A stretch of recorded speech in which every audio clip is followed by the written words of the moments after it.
Hello दोस्तों, welcome to my YouTube channel MR classes. आज के लेक्चर में हम डिस्कस करेंगे प्रश्नावली 6.3 का प्रश्न नंबर 8। तो प्रश्न नंबर 7 तक मैंने आपको पिछले लेक्चर में करा रखा है। ओके, तो वीडियो का डिस्क्रिप्शन में आपको डाल दूंगा, तो प्रश्न नंबर 1 से लेकर प्रश्न नंबर 7 तक आप जरूर देख लेना, तभी आपको ये वीडियो और अच्छे से क्लियर समझ में आएगा। ओके, और साथ ही साथ मैंने आपको चैप्टर नंबर 1 से लेकर चैप्टर नंबर 6 तक क्लास 10th का मैथ का यूपी बोर्ड का, ठीक है, वीडियो का डिस्क्रिप्शन के प्लेलिस्ट में डाल दूंगा, वहां से आप देख सकते हो। ओके, अब हम स्टार्ट करते हैं प्रश्न नंबर 8। तो प्रश्न नंबर 8 आपके स्क्रीन पे आ रहा होगा। समांतर चतुर्भुज ABCD कह रहा है, समांतर चतुर्भुज ABCD की बढ़ाई गई भुजा AD पर स्थित एक बिंदु है तथा B जो भुजा आपका CD को F पर प्रतिच्छेद करती है। दर्शाइए कि त्रिभुज ABE समरूप है आपका त्रिभुज ACF के। ठीक है, ये हमें सिद्ध करना है। त्रिभुज AB आपका समरूप है त्रिभुज CFF के। ओके, अब देखो इस केस में आपका डायग्राम नहीं दिया है, ठीक है, तो डायग्राम इसको बनाएंगे जैसे जैसे आपका कह रहा है उसे हम डायग्राम इसका बनाएंगे। तो समांतर चतुर्भुज ABCD कह रहा है, तो ABCD आपका एक समांतर चतुर्भुज है। ठीक है, अब क्या कह रहा है, ठीक है, जो अब ABCD की बढ़ाई गई भुजा AD जो भुजा है वो बढ़ा रहे हैं। ठीक है, तो हमने देखो AD जो भुजा है ये हम बढ़ा रहे हैं। ओके, ये हमने बढ़ा दिया, और किस पॉइंट पे आपका मिल रहा है, कौन से बिंदु पर मिल रहा है, आपका E बिंदु पर स्थित है। ठीक है, ये आपको मिल रहा है। उसके बाद देखो क्या कह रहा है, उसके बाद कह रहा है तथा जो B भुजा है आपका, B और E जो भुजा आपका, ये ऐसे मिला दो तो B भुजा बन जाएगा आपका। जो B आपका जो भुजा है, ठीक है, जो B आपका जो भुजा है CD को बिंदु F पर प्रतिच्छेद करता है। ठीक है ना, बिंदु F ये मान लेते हैं, बिंदु F पर प्रतिच्छेद करता है। ठीक है, तो बन गया आपका डायग्राम। ठीक है, उसके बाद हमें दर्शाना क्या दर्शाना है, त्रिभुज AB आपका समरूप है त्रिभुज CFB के। तो आपका डायग्राम बन गया ना। ओके, अब देखो क्वेश्चन के हिसाब से हमने डायग्राम बना लिया है। ठीक है ना, डायग्राम बनाने के बाद हमें क्या सिद्ध करना है ये हमें लिख लेते हैं। त्रिभुज ABE आपका समरूप है त्रिभुज CFB के। ठीक है, तो आपका बड़ा ये आपका ABE त्रिभुज दे रहा, तो ABE बड़ा वाला त्रिभुज हमने इसको ले लिया, ये वाला, और ये त्रिभुज CFB ये वाला त्रिभुज हमने इसको उतार लिया।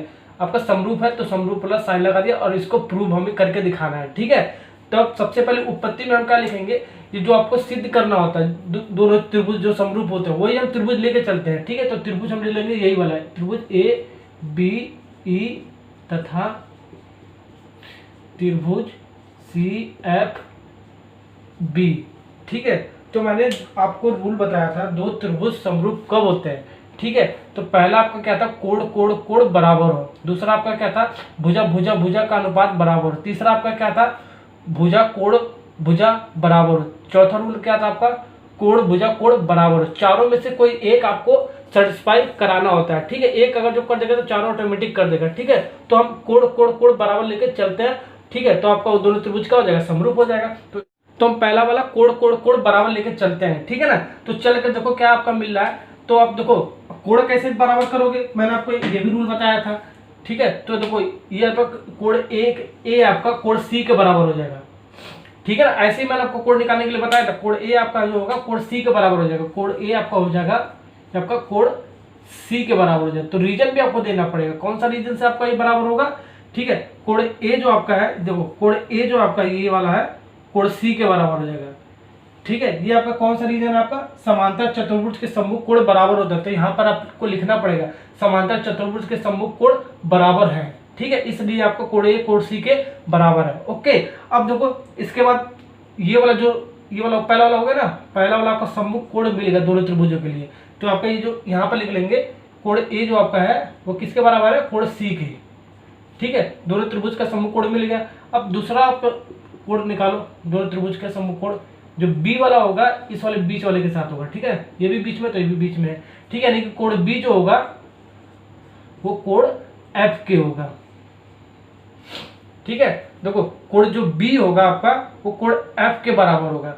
ओके, ऐसे ही मैंने कोण निकालने के लिए बताया आपको। ठीक है, अब जो कोण जो B है आपका वो कोण F के बराबर है। ठीक है ना, क्यों आपका, इसका भी रीजन हमें देना पड़ेगा। एकांतर कोण होने के कारण, ठीक है, ये जो आपका कोण बी जो कोण एफ के बराबर है वो एकांतर कोण होने के कारण यहाँ पर आपको लिखना पड़ेगा, ठीक है ना। तो एकांतर कोण होने के कारण ये आपका कोण बी और कोण एफ के बराबर होगा, ठीक है ना। अब यहां से आप तीसरा वाला कैसे निकालोगे, कोण बी आपका हो गया कोण एफ के बराबर, ठीक है। तो तीसरा वाला ऑटोमेटिक कोण ई जो होगा कोण बी के बराबर हो जाएगा, कोण जो ई होगा ये वाला कोण बी के बराबर हो जाएगा, कोण जो ई होगा ये कोण बी के बराबर हो जाएगा, ठीक है ना। ये कोण जो ई होगा वो कोण बी के बराबर हो जाएगा, ठीक है। क्योंकि अब तीसरा वाला जो इसका जो संगत कोण है इसको मैंने बराबर कैसे लिख दिया, ठीक है। देखो दो त्रिभुज में दो संगत कोण अगर जो बराबर हो तो तीसरा संगत कोण ऑटोमेटिक आपका बराबर हो जाता है, ठीक है। तो दो कोण आपका बराबर है, कोण ए, ठीक है, कोण सी के बराबर है, कोण बी कोण एफ के बराबर है, तो कोण ई जो होगा वो कोण बी के ऑटोमेटिक बराबर हो जाएगा, आपका प्रॉपर्टीज है, ठीक है ना। तो ये आपका इसलिए बराबर हो रहा है, ठीक है ना। कोण ई जो होगा ये कोण बी के ऑटोमेटिक बराबर हो जाएगा, ठीक है ना। ओके, तो कोण देखो तीनों संगत कोण आपको बराबर हो गए दोनों त्रिभुज के लिए, अतः हम कह सकते हैं त्रिभुज ए बी आपका समरूप है त्रिभुज सी एफ के, तो रीजन भी लिखना पड़ेगा कोण कोण के द्वारा, ठीक है। तो देखो बच्चे कभी कभी कंफ्यूज हो जाते हैं, ठीक है ना। इसमें या तो ये एग्जाम में लिख कर आ जाओ, ठीक है ना। देखो रीजन आपको लिखना पड़ेगा, त्रिभुज जो होगा त्रिभुज क्या ए बी ई समरूप है आपका त्रिभुज सी एफ बी के, तो रीजन भी आपको लिखना पड़ेगा किसके द्वारा, कोण कोण समरूपता से, ठीक है। ऐसे भी आप लिख सकते हो त्रिभुज ए बी ई आपका समरूप है त्रिभुज सी एफ बी के, यहां पर रीजन लिखोगे कोण कोण कोण समरूपता से, ठीक है। तो दोनों में से कोई एक एग्जाम में लिख दोगे, ठीक है, तो आपका करेक्ट माना जाता है, ठीक है ना। कोई बच्चा पूछता है ये मैंने आपको करा दिया, ठीक। कोई बच्चा पूछता था ये सही है, लेकिन आपका दोनों सही होता है, ठीक है ना। अगर जो ये वाला लिखोगे तो बस यहीं तक लिख के छोड़ दो, ये यहां तक लिख के आप छोड़ दो, तीसरा कोण आपको निकालने की जरूरत ही नहीं, ठीक है। और ये वाला लिखोगे कोण कोण के समरूपता के कारण, तो यहाँ पर तीनों कोण लिखना पड़ेगा, आपका तीनों संगत कोण आपको लिखना पड़ेगा, तभी आपको लिखना पड़ेगा, ठीक है। सिर्फ दो ही निकालोगे तो कोण कोण के समरूपता के कारण ही दोनों त्रिभुज आपका समरूप हो जाएगा, लेकिन तीनों निकालोगे संगत कोण आपको बराबर होगा, तो कोण कोण समरूपता से ही आपस में लिखना पड़ेगा, ठीक है ना। ओके, अब हमारा प्रश्न नंबर 8 कंप्लीट हो गया। अब यहाँ से लिख देंगे हेंस प्रूव्ड। अब प्रश्न नंबर 8 आपका कंप्लीट, प्रश्न नंबर 9 पे चलते हैं। अब हम प्रश्न नंबर 9 स्टार्ट करते हैं। तो स्क्रीन पे आपको दिख रहा होगा प्रश्न नंबर 9। तो प्रश्न नंबर 9 पढ़ते हैं। दिए गए आकृति में ABC और AMP दो समकोण त्रिभुज है। ABC और AMP ये दो समकोण त्रिभुज कह रहा है, जिनके कोण B और M समकोण है। तो समकोण क्या होता है 90 डिग्री जहां पर बनता है, ठीक है। सिद्ध कीजिए कि साथ ही साथ सिद्ध करना है हमें त्रिभुज ABC आपका समरूप है त्रिभुज AMP के, और दूसरे वाले पार्ट में क्या सिद्ध करना, CA बटे PA बराबर BC बटे MP।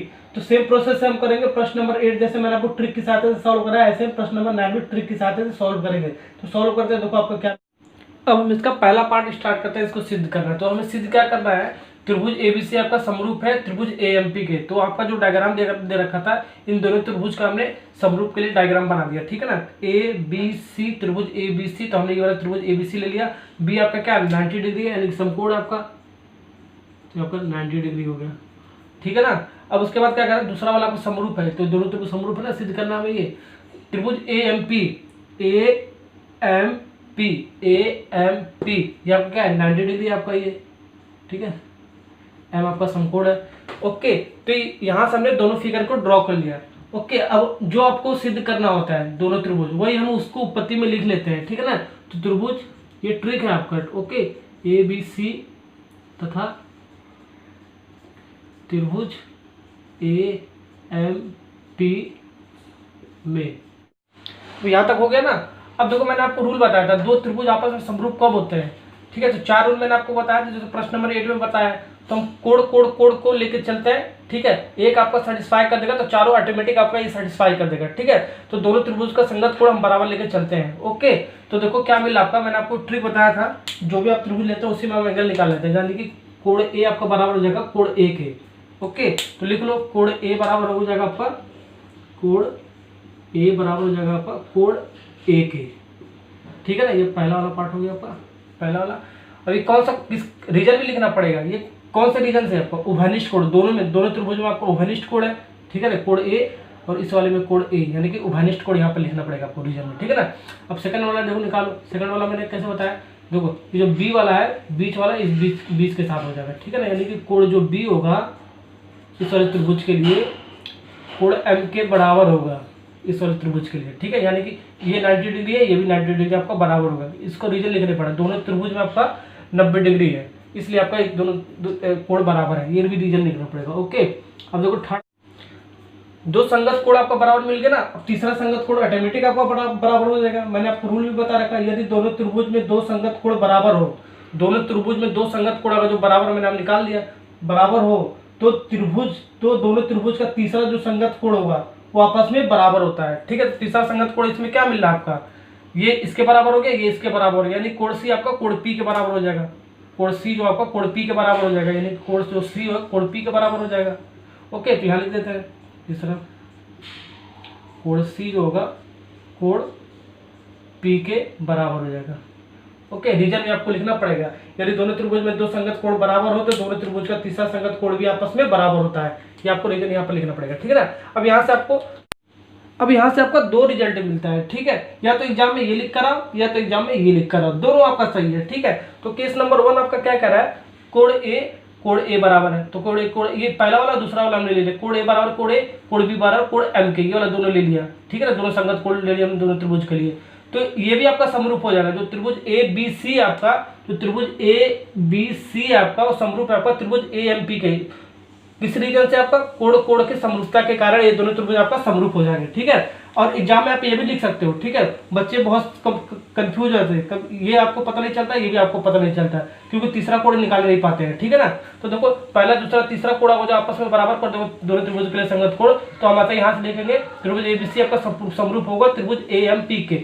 रीजन क्या देना पड़ेगा, इस बार तीनों कोण देना पड़ेगा, कोण कोण कोण समरूपता के कारण। इसमें क्या दिया था, दो कोण हमने लेकर सॉल्व किया था, जो आपका कोण गिवन था, ठीक है। कोण कोण समरूपता के कारण, इसमें क्या ले लेंगे, कोण कोण समरूपता के कारण। तो दोनों में से कोई एक आप एग्जाम में लिख सकते हो, ये लिखोगे तो ज्यादा बेटर आपको लगता है, ठीक है ना, ओके। तो कोई सा भी ले लो, आपको नंबर आपको इतना ही मिलेगा, ओके। अब फर्स्ट वाला पार्ट हो गया, सेकंड वाला अब इसका सेकंड पार्ट स्टार्ट करता है। सी ए बटे पी ए बराबर बी सी बटे एम पी, ये हमें सिद्ध करना है। तो पहले वाले पार्ट में हमने सिद्ध किया था, ठीक है, कोण कोण कोण समरूपता के आधार पर, यानी दोनों त्रिभुज का संगत कोण बराबर करके हमने सिद्ध किया था। जब दोनों त्रिभुज का संगत कोण बराबर होंगे तो उसका जो संगत अनुपात होगा दोनों त्रिभुजों का वो भी आपका बराबर होगा। जो मैंने आपको ये चारों रूल बताया था, एक भी सेटिस्फाई करेगा तो चारों ऑटोमेटिक कर देगा, ठीक है। इसी में से आपका दूसरा वाला भुजा भुजा का अनुपात बराबर है, यानी कि दोनों त्रिभुज का संगत भुजाओं का अनुपात बराबर होना चाहिए, ठीक है। तो यही से हम इसको लिख लेंगे, फिगर आपका सेम रहेगा। अब ये यहाँ उत्पत्ति में आपको त्रिभुज एबीसी तथा त्रिभुज एएमपी में हमारा क्या मिल जाएगा, अब देखो भुजा, यानी कि भुजा का अनुपात हमें निकालना है ना, तो कोण बी के सामने भुजा क्या है, एसी है, अनुपात निकालना है दूसरा वाले त्रिभुज का, यानी कि 90 डिग्री के सामने एसी है, तो इसका 90 डिग्री के सामने क्या है, एपी है, तो एपी हम लिखेंगे। संगत भुजों का अनुपात निकालना है दोनों त्रिभुज का। अब इसके बाद देखो इस वाले कोण ए ये उभयनिष्ठ है, ये वाला भी उभयनिष्ठ है, इसके सामने की भुजा क्या है, बीसी, ओके। इसके सामने की भुजा बीसी, और आपका इसके सामने की भुजा क्या है आपका एमपी, ओके। दोनों त्रिभुज का दो संगत कोण बराबर हो गया, ठीक है, जो हमने निकाले कोण के हिसाब से, ठीक है। अब हमारा तीसरा संगत कोण आपका ऑटोमेटिक बराबर, यानी कि ए बी किसके बराबर हो जाएगा, आपका ए एम के बराबर हो जाएगा, ठीक है। तो लिख दो ए बी आपको बराबर हो जाएगा ए एम के, ओके। तो इसको समीकरण 1 मान लो, इसको समीकरण 2 मान लो, ओके, इसको समीकरण नंबर 3 मान लो। तो ये वाला हमें समीकरण 1 समीकरण 2 लेकर सॉल्व कर लो, ठीक है। यही हमारा सिद्ध करना है, ठीक है ना। तो ए सी बराबर ए पी बराबर बी सी बटे एम पी, ठीक है। समीकरण 1 और समीकरण 2 से हम जब इसको सॉल्व करेंगे यहाँ पे लिख देंगे समीकरण 1 और समीकरण 2 को हम बराबर कर रहे हैं, ठीक है ना, ओके।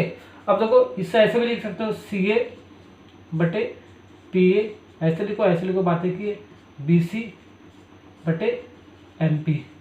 ठीक है, यही हमें सिद्ध।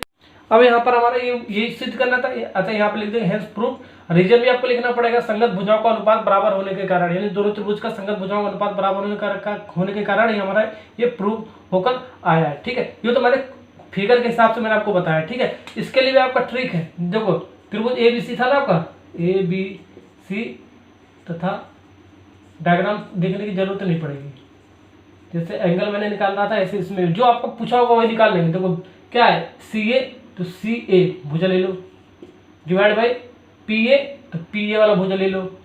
P है ना आपका, P कहाँ है आपका, P और A।